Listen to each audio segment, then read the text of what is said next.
Welcome to the fastest stop in town. Today we're Masechtas Rosh Hashana Daf Chav Gimel. We are going to begin on Chav Gimel and Aleph, about 10 lines from the top by the two dots. Ketzah hayim asin masois.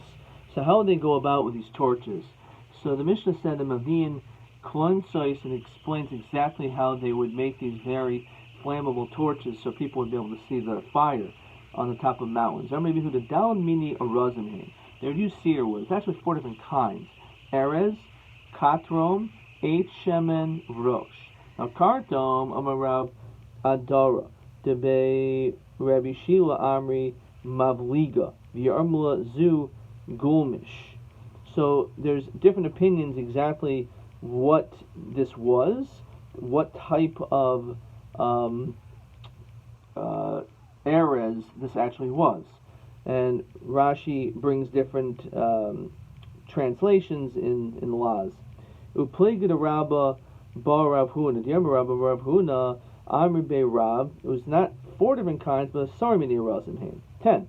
Shnemar, as the pasuk says in Yeshaya, Etin b'midbar eresh shita b'hadas v'etz shemen asim b'merabah baroish tidhar u'ta'ashur yachta. So what are these different things? So Erez is arza. We know that's just the cedar.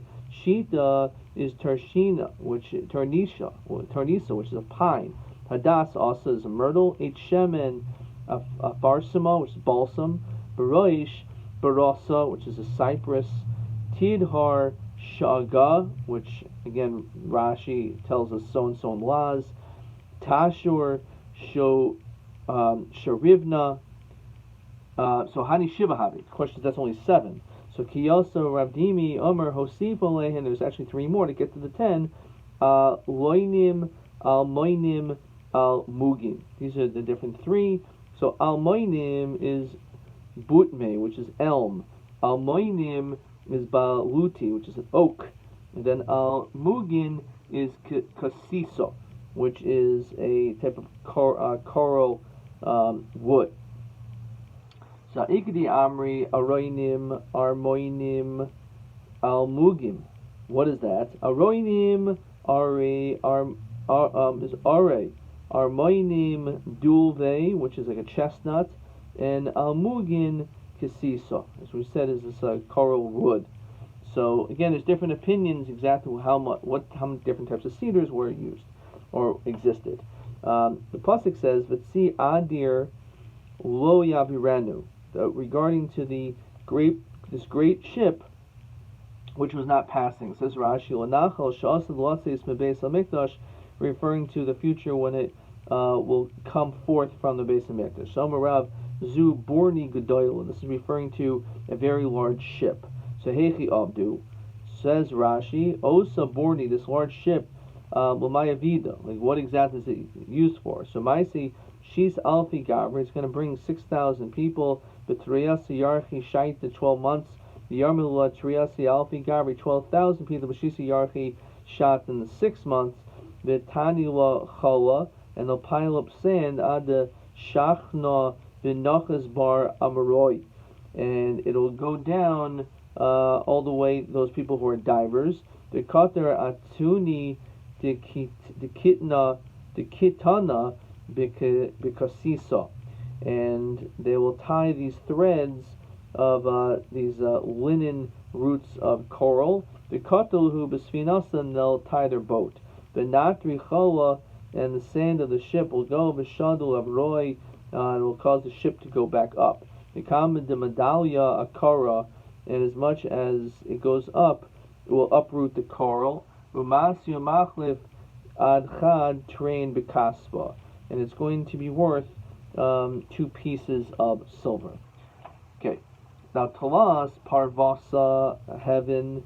So we say there was actually 3 ports. Tarti Be Armoi, V'chada de Be Parsoi. So 1 was from the Arameans and 2 from the Persians.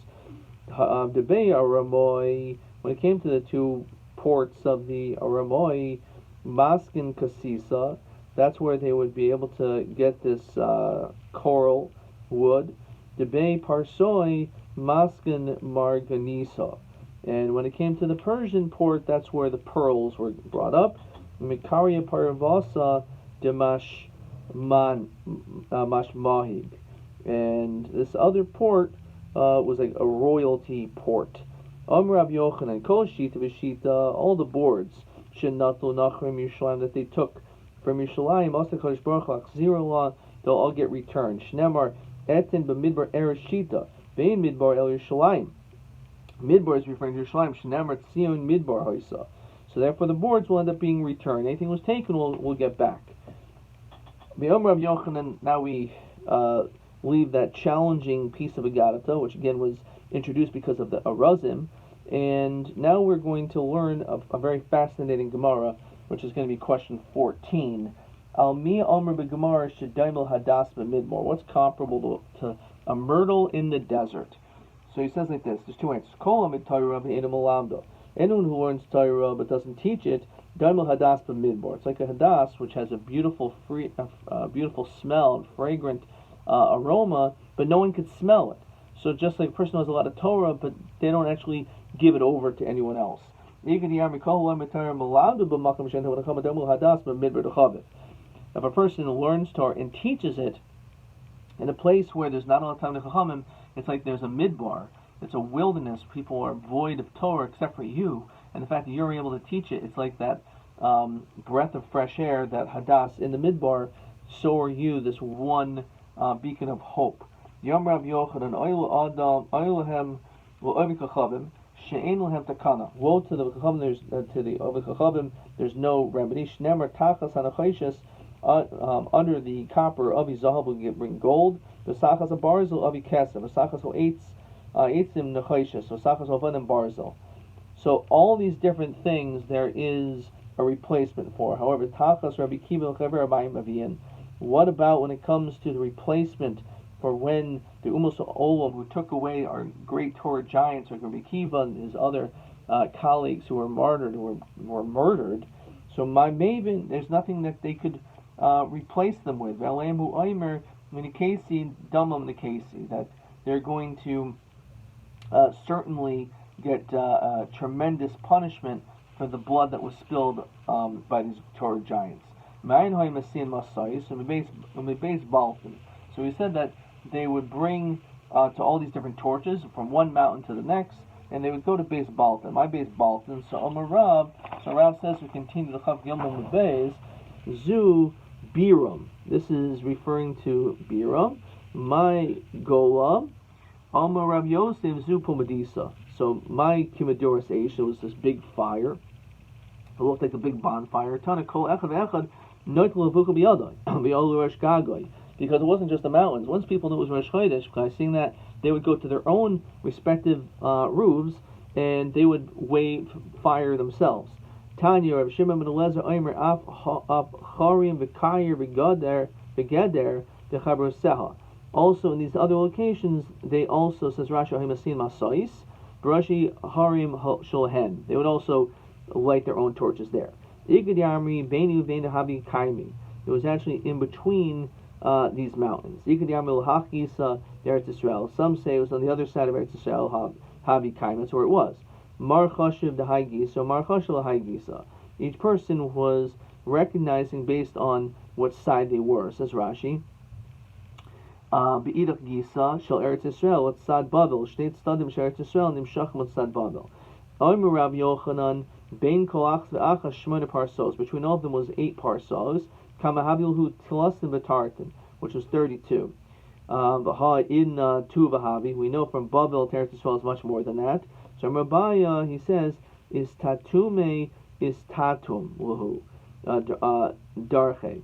Actually, the roads became blocked, and therefore became curvier roads, and therefore that's the reason why it's a further distance, but it's not actually, if you would go as the crow flies, in a straight direction, it actually is much less. It'll be a hedge will be up as darchech to the road, but Syrium with thorns, etc. That the paths were crooked. So again, based on either these psukim, that's the reason why from Babel to Eretz Yisrael took a little bit longer, because the roads were not straight. Then we see the next mission. There was this great courtyard. Ubeis Yaze Kaisa, Nikris was called Beis Yaze, and we're going to talk about that. Usham, when we got there, Kol Edom Miskansin, they would all gather to that location. Based in Boikanoisam Sham, and that's where they would be examined, their testimony about seeing the moon. Musudas Kados they had big meals there, that people should want to go, because if they're going to starve, it may not be so enjoyable, but they know there's a nice big feast, it's worthwhile getting there. Originally, they weren't allowed to leave because they had already traveled beyond their Tchum Shabbos. Once they get there, that's it, they're stuck. That once they get there, now they have their new Makom Shvisa, and therefore they can go in 2,000 amos in any direction. Not only them, also when it comes to a woman as far as childbirth, if someone is coming to save someone from a fire, Minagayas, or from troops, Minanahar, someone drowning from a river, Minabapilus, from a house that fell, we give them again the 2,000 amos because we don't want to punish them. We know a good deed goes unpunished. That doesn't sound good. The person's not going to want to do that good deed anymore, and therefore we allow the Tchum Shabbos to start from wherever they are. Beis Yazik Tanan or Beis Yazek Tanan. Beis Yazek Tanan Lishna Malihu. It's a nice language to say that's the name of the place. The pasuk says Veizakehu Veisalkehu, that he put stones around it. Odilma Beis Yazek Tanan Lishna that Tsar, who's a language of anguish. Kedechsiv who Asur Zikim, that he was tied in chains. So Rabbi Tashma Sudas Gedos Hayoisul Hem Sham. So obviously the fact that it was that, it sounds, as Rashi says, Alma Lo Habil Hutsar. There's no pain. Everyone was happy there. It was a great meal. Dilma Tarti Havi Abdibu. Maybe two of the things are happening at the same time. In other words, yeah, there was this great Suda, but there's also the tension. Maybe there was an element of Tsar, because the fact that you were there and now you can't go back, etc. Okay. Ayin Toisus. Next Mishnah. Ketzad Baikinas Adam. So how would they go about the testimony? So Zug Shabal Rishon, the first group that would come, Baikinas Rishon, they would do them first come, first serve. Machnisan is a Godash Shabahan, they bring the greater of the two people, if they could assess that. He goes first. V'yomrim Emor, speak. Ketzad Reisa, what do you see? Ketzad Reisa says, how do you see the moon? Did you say before the sun or after the sun, or behind the sun? Was it in front or behind it? Was the moon to the north or the south? How high was it?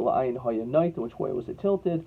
How wide was it? So if he says it was before the sun, he said nothing, because the way we're talking about the crescent. So the question is, was the crescent facing or is it away? So if the crescent is Lifnei Achama, that's an impossibility, because the sun is hitting the moon, so therefore the crescent would not be able to be facing Lifnei Achama, in front of it, because if it's pointing toward it, that means that you can see that the outside of it, but not what's in front of it. But the sun is hitting, so the crescent should be actually faced outward. So Lomer Klum. So they would ask sometimes curveball questions to see if they were actually telling the truth. They brought a second guy in, and Boikanos, they examined him. If they gave the same testimony, then they believed them. That was good. The Sharko Azugas, what do everyone else? So all the other pairs, Shonos and Rosh, we just ask them basic questions. We don't spend too much time. We don't really need them. If we say, you know what, we don't need you anymore, so then they're not going to ever come back. So you ask them a couple of questions. It doesn't have to be such an intense interrogation, but just enough that they feel that they came for some benefit and they'll come back again. So Gemara says, the north and the south is really the same thing as when we talk about the front or the back of the sun. So Amarbaya Pigimasa. It's actually referring to Pigimasa, the dark side of the moon, which is the concave. We said it means nothing. The pasuk says It comes to tell us, this pasuk, that the sun never saw the pegima, which is the concave, the dark side of the moon. Never does it see that. The dark side is always facing away from the sun. It's not in front of the sun. It's obviously because the sun is shining on the moon, so that's why it's impossible. But it also teaches us another thought. It also never saw the open side of the rainbow. The moon would feel bad. In other words, it's showing its deficiencies. So a sun should not shine on a person's deficiencies. Now, you should not emphasize and focus on a person's shortcomings, because that would just make a person feel bad. So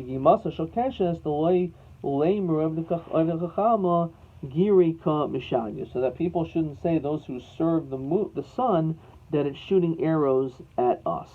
So therefore, because of that, it doesn't have the ability also to see the open side of the rainbow. Ad kan.